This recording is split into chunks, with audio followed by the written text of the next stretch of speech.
All right, so we've made it to the end. This is the last one. You've got 8 slides, and this is the first one. The objective slide is number 2, and then the summary slide is 8. So we've got 5 slides here to talk about lifespan changes within the reproductive systems.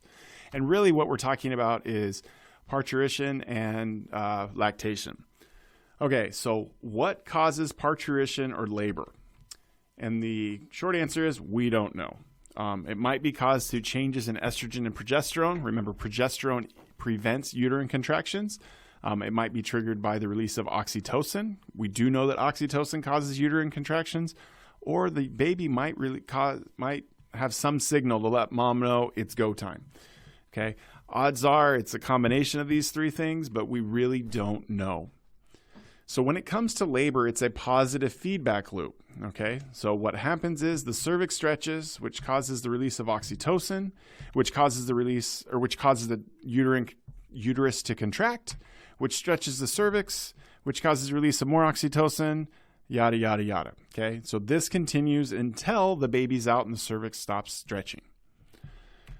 All right, so with the mammary glands, so just to give you kind of an idea of how they're organized, each gland has 15 to 12 milk-secreting lobes. The lobes branch into lobules, and then the lobules terminate within what we call the areola. Okay, and so you can see that here. All right, now how lactation works from like an hormonal control is shown by this figure here. So we've got a couple of different stimuli shown by these yellow ovals. Okay, so when a baby cries, that triggers the release of prolactin. Prolactin causes the secretion of milk to the nipple, and then ultimately the baby, when it suckles, it gets milk, right? And the more it suckles, the more milk is released. Okay, notice that just the baby crying or the act of the baby suckling causes the release of milk. Okay, this is why it happens, whether or not you've ever heard of this or seen this or whatever. It's possible, or it'll happen, where a woman will be out somewhere and not even necessarily with her baby. Maybe she's getting lunch real quick and grandma's watching the baby, and then a baby cries and she actually starts to release milk. Okay, because brain goes, oh, baby's crying, that means it's hungry, even if it's not her baby.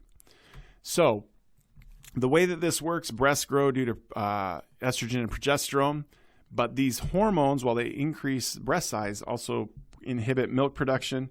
Remember, production is stimulated by prolactin. All right, so and just real quick here, progesterone causes the production of those milk factories. Prolactin causes the release of the milk, and so it's like the milk trucks that are taking it to the nipple. And then oxytocin is what is released to help get the milk out of the nipple and into the baby's mouth.